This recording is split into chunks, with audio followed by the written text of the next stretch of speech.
everybody. Right, we know I said I had some pretty boring stuff going on. Okay, I was lying, it wasn't boring, it was fucking awesome. The past few days, well, over the past week or so, I have been doing my bike license training. I've been doing it with M&C Training. I'm going to put a link in the description to their website. Mark is a freaking legend. Seriously, the guy is one of the best teachers I have ever had instruct me in anything. He's just really good. I can't. If you need a teacher who's going to not shout at you, place your strengths and help you with the weaknesses, and guide you through things, he is the man. So, links in the description. He covers quite a lot of the south, I believe. So yeah, if you're after some training to do your full bike test, or even a CBT or something, go to him. Last Saturday and Sunday was my first 2 days of training. Monday was a bit of training on Mod 1, passed Mod 1 with no faults. I've been doing the riding on a Suzuki Gladius, which has been a little bit cramped, but I've feng shuied myself into it, and yeah, I got to quite like the bike. It's quite a nice little bike to throw around. I'm afraid I haven't got any video from that because I've been training. It's been far more important, and the tests you can't film, you're not allowed to. Then I waited a couple of days, and Mod 2 was today, and well, there's no L plates on this bike, so you work it out. That's right, babies. I have passed my Mod 2. I have my full license. Not restricted, it's a direct access. There was no point in me doing restricted. I'm 29 for God's sake. So when am I going to be on the DRZ? This is what you want to know, isn't it? Oh my God, when are you going to be on the DRZ? Soon. Maybe very soon. I've got to sort out the insurance. But yes, safe to say, I am a happy motherfucker right now. 7.5 years of waiting. 7.5 years of some things going wrong. But finally it's done. I have to say, it's not as bad as people make out. Okay, so going through it, theory, you just need to learn your stuff. Just learn it, use the apps, learn, do it, you'll be fine. It's mostly common sense. So then Mod 1, people get very worried about Mod 1. I didn't really find any problems with it from the very get-go. I mean, as my training started, we had some cones out and that. I could have quick go on the bike, see if I could get used to it, could ride it generally okay, fine, didn't have any problems stalling it or anything. Put some cones out, I could do the slalom with figure of 8, and he's like, okay, let's get out on the road then, because you seem to be able to control the bike, and I did very minimal training really for Mod 1. We actually went to the centre and did the Mod 1 course a couple of times, ran through it, no problems. I don't fear the Mod 1. If you can control a bike, you can pass it. It's not really very difficult. Mod 2, well, this is everything else. Now, the test itself isn't very difficult. What's going on the roads around you, if there's lots of people around, it can make things more tricky, but you just need to ride as you should and react to the situations and go with the flow, and you come out on top. I want to go to Tesco's because I am frigging hungry. When we left this morning, or when I left my place this morning, it was pissing it down. Horrible, cold, disgusting drizzle. And it was planned to stop by 10:11, when my test was just gone 11. And it did, and the sun came out and everything dried up and it was nice. So yes, basically this is just a quick video to say I have indeed passed my test.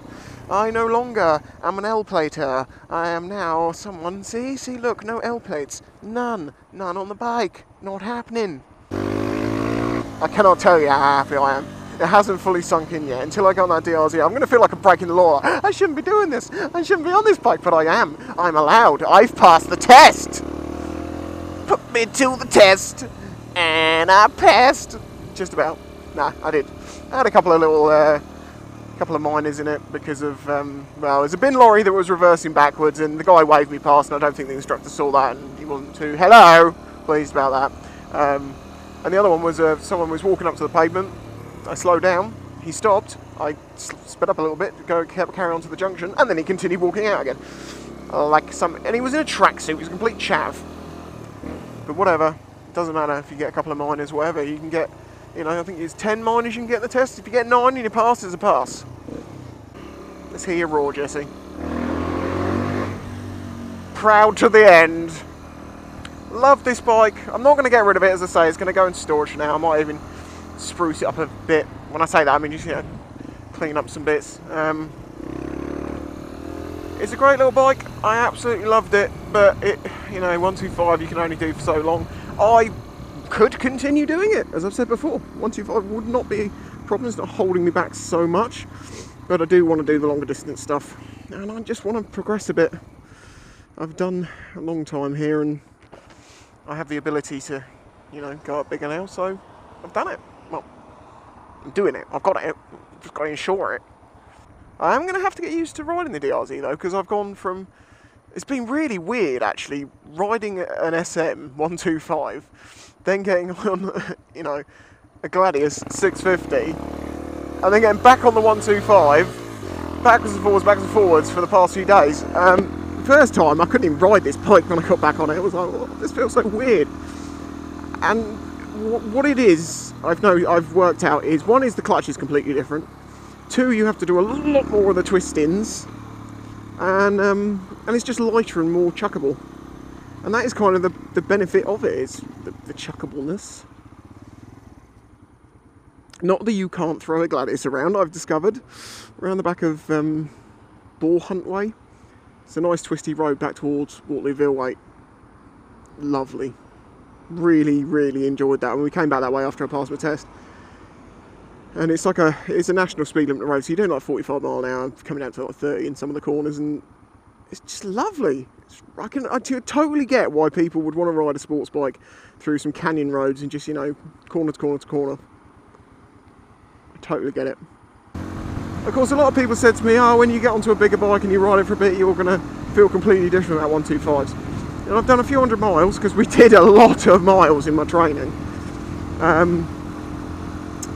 And lots of different types of roads, and yeah, okay, on a motorway it's much nicer to, or a dual carriageway, sorry, it's much nicer to sit there at 70 and just be smooth and all of that, yeah. But no, I still love 125s. I love this little bike. It's fun as hell on small roads. That's the key. So we have to say goodbye to Jessie. She's not going away, but obviously I won't be riding her because I won't be insured on her. Maybe in the future, if things become cheaper, I might still use both, but, you know, two SMs, I don't know. But we'll see, as I say, we'll see what happens. It's all in the future. So Jessie, girl, I'm going to miss riding you. I really will. You were great. You're my girl! No. I will miss this bike, and you know, as I've said before, but I'm sure the DRZ is going to help soften the blow. The DRZ does not have a name yet, and I've got to get to know the bike before it gets a name. There's the cows. Hello, cows! Say goodbye to Jessie. Chickens and the geese. I didn't see them. I would have been eaten. So weird. It's not sinking in. It's like, yeah, I'm just riding this bike again. But I've got to remember, this is the last time I'm going to ride it for a while. So I would like to look into getting... I don't need both. Oh, you see, this is why I'm in such a quiet. I just need to... She'll go away for a little while. She's going to have a little rest. Yeah, she'll have a little rest and see how she feels about things. See how I feel about things. We're basically going to break. See how things go. And we'll see what happens. Piggies! What a... Oh, they're in there. There's a slick pigs. You're not going to come and say goodbye? Right, so we all know who's next for bacon.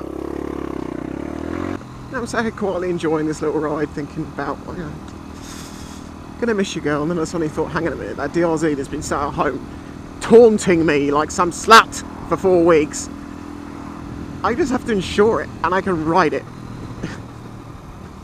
I'm allowed to. I'm qualified. I can ride any bike I wish if I was insured on it. Anything. I'm just... God damn, that's a good feeling. I catch you all next time.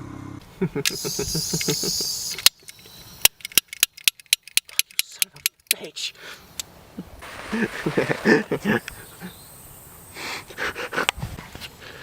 Well, it's broken, but it's working. Oh, shitty damn fucking gas torches are pieces of shit, don't buy them. Yes. Burn, you bastards. We won't need you anymore.